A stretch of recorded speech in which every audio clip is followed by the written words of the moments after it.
Before we start this episode, I want to give a huge shout out to all of our patrons over on patreon.com/bitterbrownfems. You can find the link in the description to support us.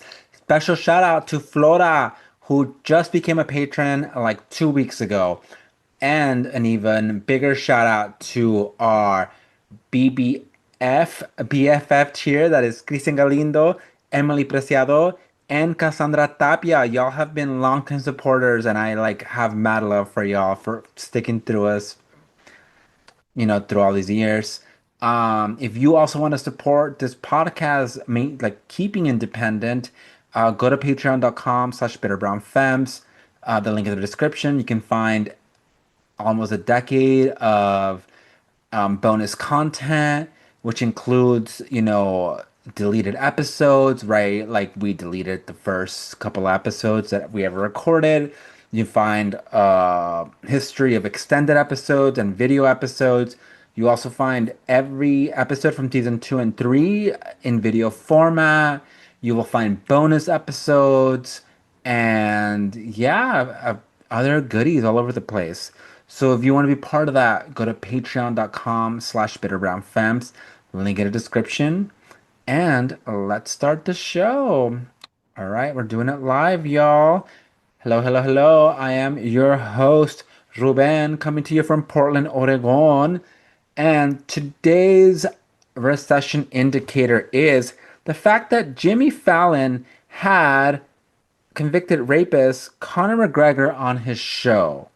Conor McGregor, if you don't know him, is a UFC fighter who just a couple of years ago was convicted of rape, was found guilty, had to pay his victim something like 250,000 pounds or euros, then tried to get that appealed. So tried to get his fucking money back, only for his appeal to be denied because the way in which this fighter, Conor McGregor, abused his victim was so grotesque that there was just like medical evidence everywhere.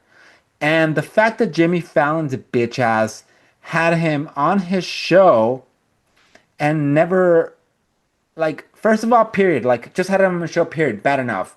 But, there's a way to do this that you can be critical of someone, right? Like, if he gave him the Barbara Walters like treatment of some shit, but no, it was just a straight up like celebrity spot on his show. Jimmy Fallon is so fucking soulless and must be so broke, and maybe this is becoming the how broke are you celebrity? Because like how broke are you, Jimmy Fallon, that you who have daughters brought a rapist onto your show. Not even like an accused rapist that was found, not, the mar first of all, the system hates survivors so much that like it barely ever persecutes, convicts rapists. The fact that one of them was found guilty and had to pay for his fucking actions is just a milestone on its own and like indicative of how bad things were. But the fact that you brought on this piece of shit onto your show, Jimmy Fallon, it just shows that you are like literally the scum of the universe. You must be so in debt, so broke that you needed this guy's PR money. I cannot imagine being not only so utterly broke, but morally bankrupt, which is what really matters here. As that old tweet says, all the people I love who are poor, are struggling, are victims of capitalism. All the bitches I hate are broke bitches. And that's what you are, Jimmy Fallon. To bring a rapist onto your show and uncritically be a PR machine for him, you have no decency. But what did we expect from a man that had Trump on his show and joked and hee hawed with him and petted his hair and now became a symbol of things, right? while we have all these other liberal motherfuckers like struggling with, and not even like, and I'm saying liberal motherfuckers because they are so centrist, and I'm talking about Jimmy Fallon and Stephen Colbert. I mean, not Jimmy Fallon, Jimmy Kimmel and Stephen Colbert, out here in their late night talk shows, like being canceled and being pulled off the air for doing some milquetoast like criticisms of Trump or jokey jokes about Trump.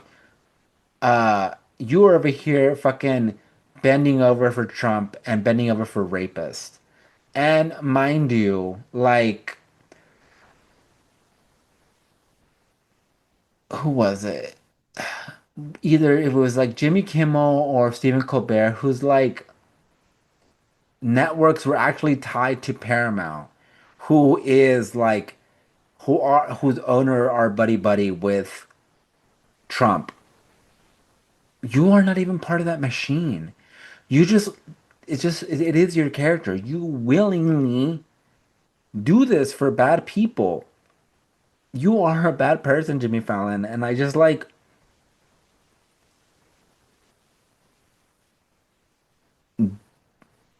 you're just like proof that entertainment doesn't matter. Like straight up. Like there was an essay that like talked about how like you are the epitome of like the dead end of entertainment. And I just cannot imagine ever being so morally bankrupt that I would bring a rapist onto my show. And so that is the recession indicator when rich motherfuckers wear multi-million dollar contracts who have job security bring rapists onto their show. So either you're broke as hell or you support rapist Jimmy Fallon. Call in to prove otherwise. Um, yeah. Whew. Where to even go from here? I am going to try to lighten the situation, and I'm going to talk about the Grammys for a second. As you know, I'm a huge music lover, and I do follow awards.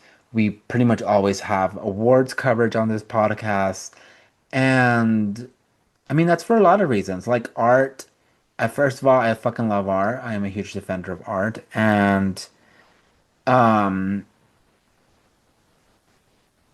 art dictates where we are, where we could be, and these award shows matter because they like dictate where our culture can actually go and where our society is as far as like what we um find acceptable. So like um recent like in the last week or so, the Grammys released some new categories for their award shows. Um and something you have to understand is that like yes, all the other Grammys matter. All the Grammys matter on some level. But the ones that really matter are like the big five, which are like, album of the year, record of the year, song of the year. Um, I mean, those are the big three. Record of the year, song of the year, album of the year, best new artist. Um, I forgot the last one, but I mean, those have a huge boost into people's career and kind of dictate the way the music industry goes. Um, and in the past, the Grammys have created categories to keep marginalized, like artists of color, primarily women, out of those big categories, out of the general categories, right? There's also like genre categories that are big, right? So there's like rock album, pop album, and those were seen as mainstream. Then for a long time there was a urban album, urban song, blah blah, and those are meant to put black artists at a lower tier than the rest of the white artists that were nominated that year. So for example, like Beyonce is the most winningest artist in Grammys history. However, most of her wins are in quote unquote urban categories, right? So they're even like they're like, best urban contemporary or best R&B, best hip hop sung duo, things like that, things that like signify to the audience, to record labels that this is not mainstream. Things that are don't even sound like hip hop or R&B are labeled as such, right? So some of Tyler the Creator's music was labeled as like rap album, like or best hip hop album, and one of the biggest like what the fucks is like Beyonce's Single Ladies, one of the biggest pop albums or best pop songs of ever created was labeled as a hip hop song, an R&B song. If you listen to that beat, that is a fucking alternative ass pop beat that Bjork would love to get her hands on. Like, that is not an R&B album, but because she is black, the Grammys were able to categorize her in that area so as not to give her one of the bigger awards, right? So that's just like a preface thing, right? Because what just happened recently, which I will get to with the Grammys, is part of a bigger effort of things, right? So in the last week, the Grammys released two new categories, and those were best like alternative like Latin category, um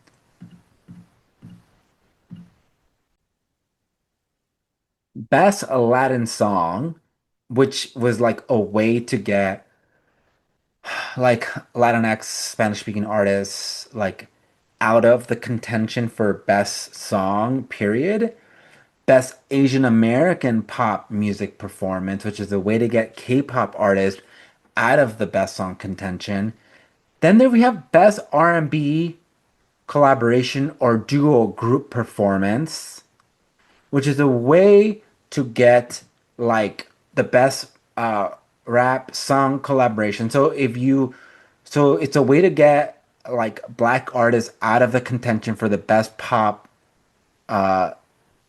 rap song duo or the best duo collaboration, and put them into this racialized category, right?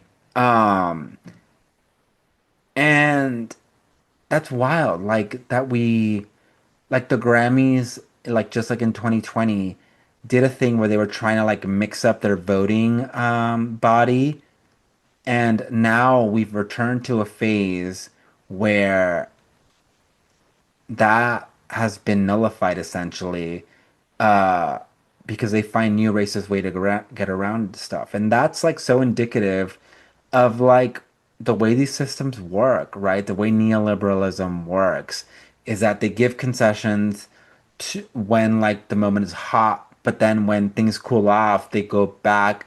They fight as hell to go back to conservative ways, and so we have a couple new categories to get people of color out of, and these are specifically targeting Black, Asian, and Latinx folks, right? The other two new categories are Best Traditional Pop Vocal Performance and Best Traditional Folk Album. This also reminds me that after Beyonce won Album of the Year with a country album, they inserted a new category that was Best like Alternative Country Album. Mind you, Beyonce's country album was not even that alternative compared to Casey Musgraves that won Album of the Year like in 2019 in an upset that like shocked everybody because Janelle Monáe should have won that year for Dirty Computer. But that was an alternative like ass country album, and like all love to Casey Musgraves, but that turned me off of her music so much because I'm just like, fuck, racism won again because like this bitch that I love still, even though I love Casey Musgrave, she still be like an album that deserves so much more than her because of racism. And like I couldn't even enjoy Casey Musgrave's music anymore. But this alternative country album category wasn't even created after an actual alternative country album won. It was after Beyonce, who's a black artist, won. And similarly with this Best Latin Song shit, like it only happened after Bad Bunny won Album of the Year. So they're gonna keep doing the type of shit that keeps pushing marginalized artists out of the mainstream in order to like just make this like homogenized like cookie cutter white ass music industry. And so that's like really upsetting. Um, Mind you, we also have the whole fucking Latin Grammys, which were essentially created to like keep Latinx folks out of the mainstream Grammys or Spanish speaking folks out of the Grammys as we were gaining ground. Um, and especially in like gaining momentum in pop culture. And mind you, even those are problematic because like when Rosalia released Motomami, she won all the fucking Latin Grammys, even though she's not Latin American. That bitch Spaniard as fuck. And like now she's over here not being Latina anymore, trying to be taken seriously, quote unquote, as a fucking classical music artist, even though this last album, Lux, really sucked ass. But everybody's all over it because they want to seem like they are music peacocking. Shout out Slater for coining that term. Uh, but yeah, like I am so upset at this move that the Grammys made to like further take opportunities from artists that could really use them.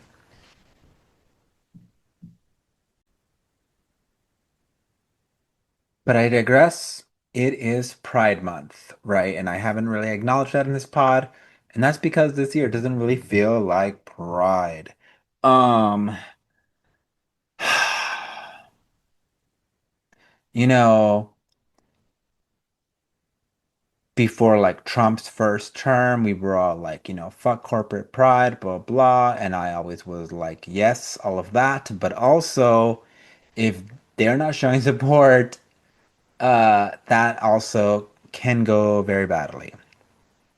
And that is kind of where we are right now. Um, Not only are like brands not really outward in their pride campaigns, but now we have things that have been long standing or that have been understood, such as pride nights at sporting events, um, being protested by their very own players. Just recently, the San Francisco Giants had a pride night. Again, San Francisco, the gayest city in America, allegedly. Three out of the four, 3 out of 5 pitchers not only refused to wear the pride gear, but wrote a Bible verse over. Actually, no, restart. So out of the 5 pitchers, 3 of them wore the pride kit, but they wrote a Bible verse over the cap, over the rainbow part, that was like the Noah verse about like the rainbow, was God's gift to humanity to promise that he'll never drown us all again. Right. One of them straight out refused to wear the rainbow gear, and the last pitcher, he fully wore it. So, so much has fallen out because of that. Like the Major League Baseball team, league, didn't suspend them, didn't punish them. It gave them a warning. Mind you, they completely blacklisted Colin Kaepernick for merely, you know, taking a knee during the national anthem in football. there's not really any out baseball players in this fucking league. It is bad enough that you are courting queer dollars, but you can't even do the very minimum of having your players respect this event that didn't need to happen. Nobody was begging for a Pride Night at the SF Giants game or any of these other baseball fucking games. You're doing it because you're courting the money from the gay community. But then you're gonna go ahead and like essentially misquote the Bible because who do they have on their side? These baseball players. They had the Trump administration, they had JD Vance being like, we don't need to do this type of shit anymore. And by that, they mean Pride Night. That was JD Vance. On gay people's side, we have priests who are like, actually, Noah's bit and the scripture overall is about loving other people. And if you can't get with that, then you need to reassess how you understand the Bible because nowhere in this Bible does it say that hate is like the way.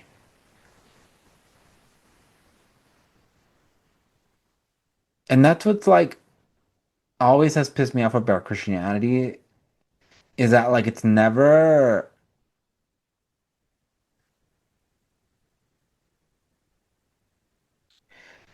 in America at least in conservative circles, it's never actually like a system by which you choose to live like a holy life or whatever. Instead, it's a system that lets you judge other people, right? Um, and so with this whole scenario with the Act of Giants, like they're playing in San Francisco. You know what gay ass city you're in.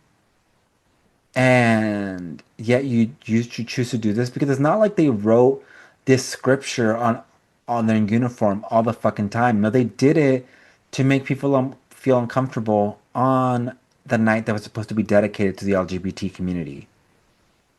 So, I mean, if you are FF Giant fan and you have tickets, I suggest you get rid of them. I suggest you boycott this fucking team. Uh, I mean, that's the best you can do. Other than that, like, if you as a queer person or as an ally continue to go to these games, after they've shown that they don't really give a fuck about LGBT folks, I don't really think you can call yourself an ally. I don't think you're really worth shit in this scenario.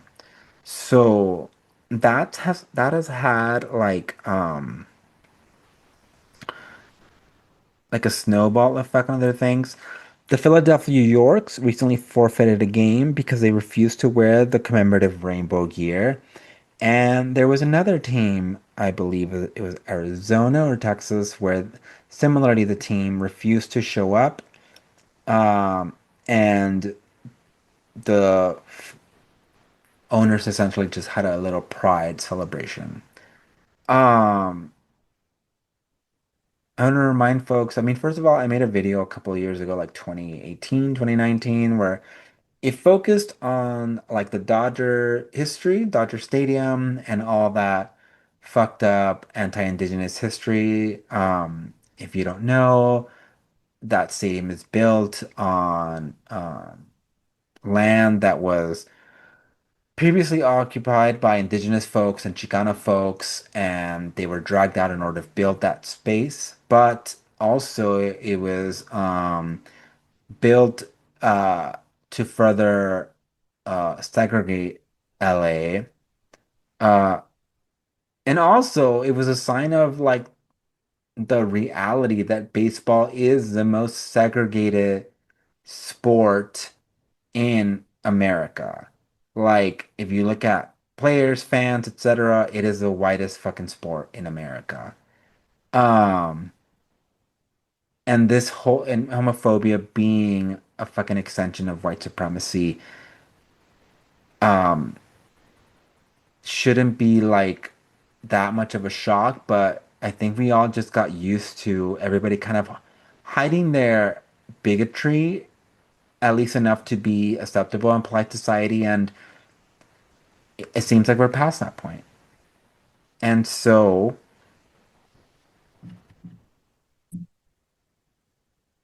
again, just be like mindful of like who you're supporting. Um, SF Giants definitely blacklisted until all three of those motherfuckers get fired. Um, Similarly, like a year or two ago, like the Dodgers disinvited the Sisters of Perpetual Indulgence for because some like quote unquote family friendly groups like raised a stink about who these people were. Mind you, the Sisters of Perpetual Indulgence were like, big like helpers during the AIDS crisis and have always showed up to moments of celebration and just big moments in LGBT history in California. And to be disinvited by the Dodgers of all people was a real step in the face to the LGBT community.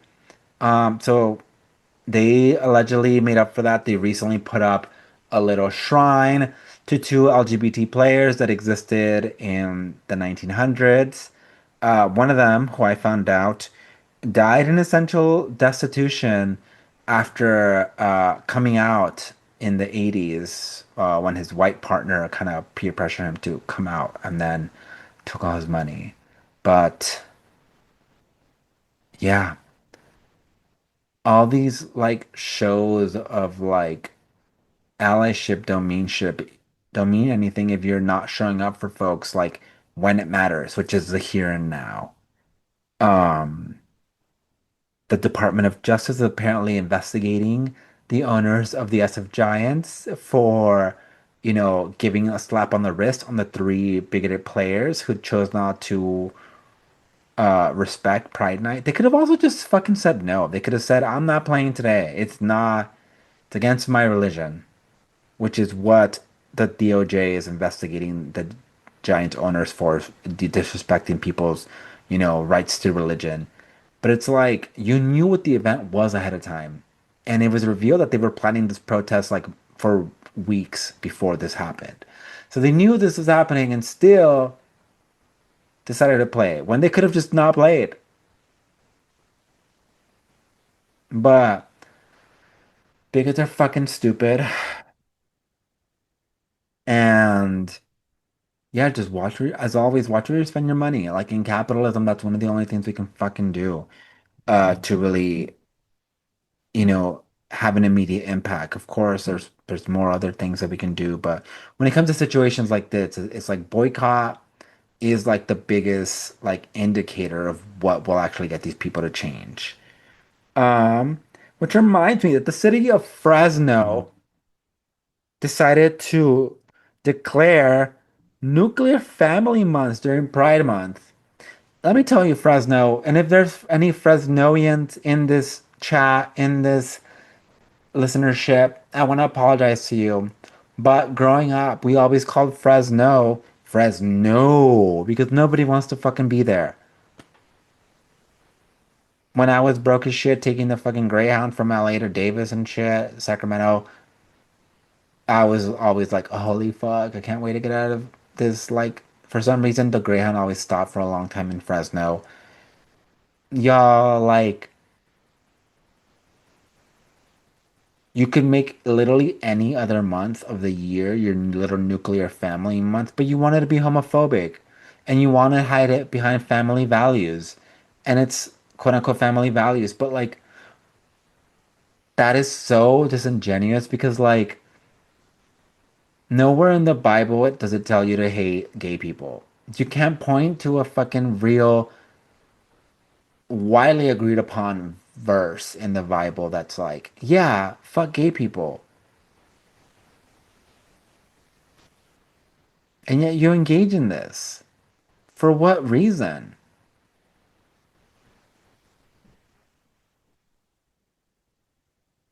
Did your family bonds get tighter? Did you, what did you gain from, like, is your family, is your nuclear family so at risk that you needed a month to protect it. Because LGBT pride exists because, yes, we are very much at risk of things. Homophobia and transphobia is very alive and well. People get murdered for being queer, for being trans. The murder of a young man who was killed recently for voguing in a gas station. He was only just now convicted after years. The trans femicide, genocide, it continues. Pride Month exists because there's somebody in this world who believes they are better off dead than to live in their truth as an LGBT person. Pride still matters because, yes, we are under attack and we need a moment to defend it. Does that mean that your nuclear family bullshit also needs someone to defend it? And why? Who is it under attack by? Because I can tell you that trans people are under attack by trans folks, queer people are under attack by homophobic folks, bigots. Who are you under attack from? And is it perceived as in you think that somebody living their truths is threatening to you? If so, why? Why, if somebody living their truth as a queer person, as a trans person, why is that threatening to you? Why does that affect your family so much? And is it everyone that affects your truth? Or is it just these two types of identity? If so, why?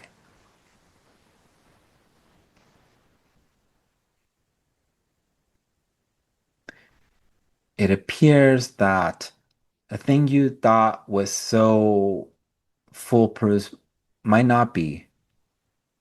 And it's important to ask yourself why.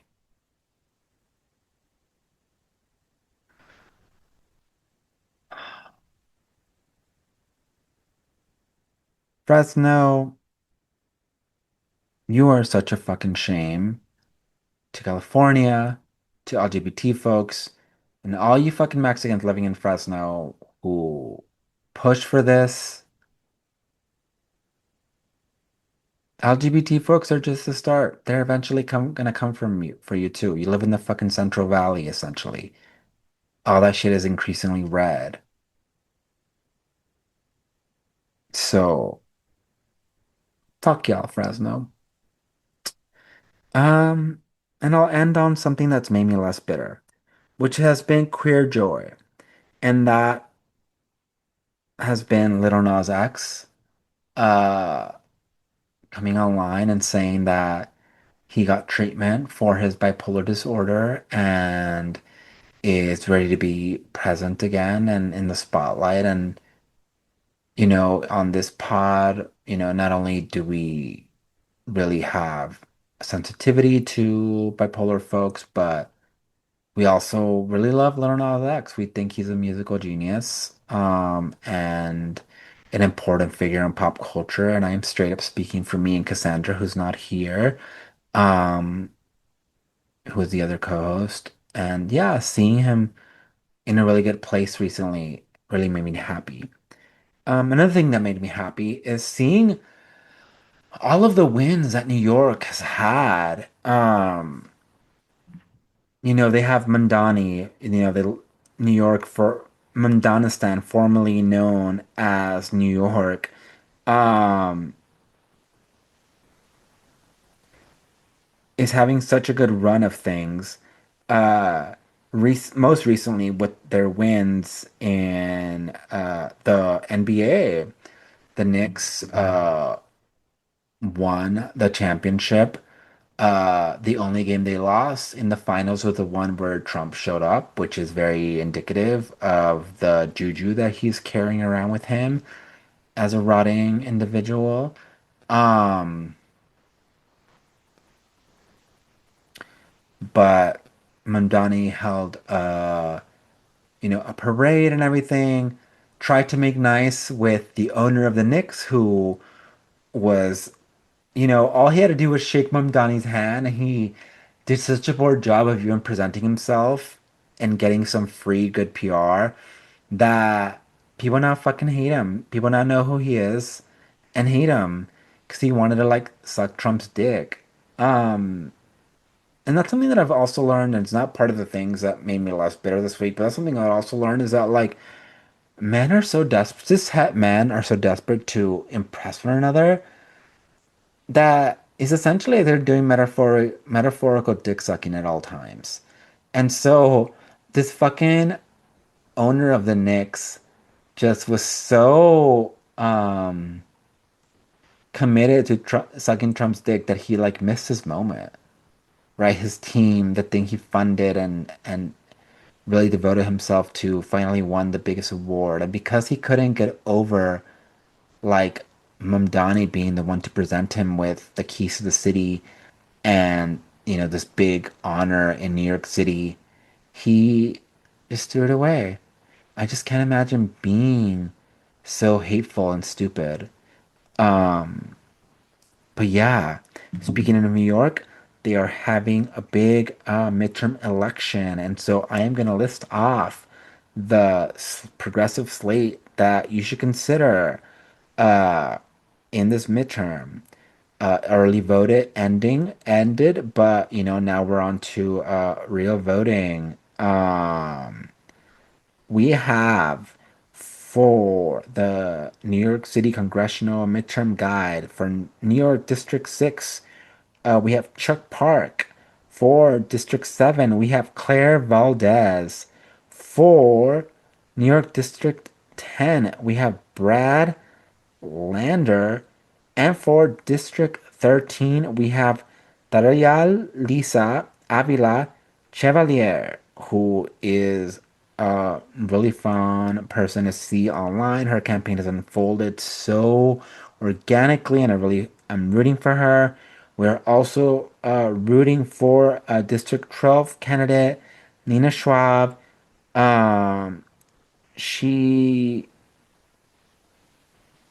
is not in the front running for anything, but they have ranked choice voting, so you can still vote for her to hopefully get her through this to the general. And yeah, that is it from me this week. We have so much to talk about next time, like Elon Musk being a trillionaire and other big things. But for now, that'll be it. And thank you for joining me. And hope to see you next week. Take care. Bye. But before we go, I want to give a huge shout out to all of my patrons, all of on patreon.com/bitterbrownfams, but especially to Fernando, to Selena, to Miranda E, to Magdalena, to Ronnie Leva, and to Bianca Garcia. Y'all are real ones. You are in our I know her level tier. If you also want to be somebody that I know, join the Patreon, patreon.com/bitterbrownfams. Link in the description. $15 means that I know you. All right. Thank you for joining me. Take care. Bye.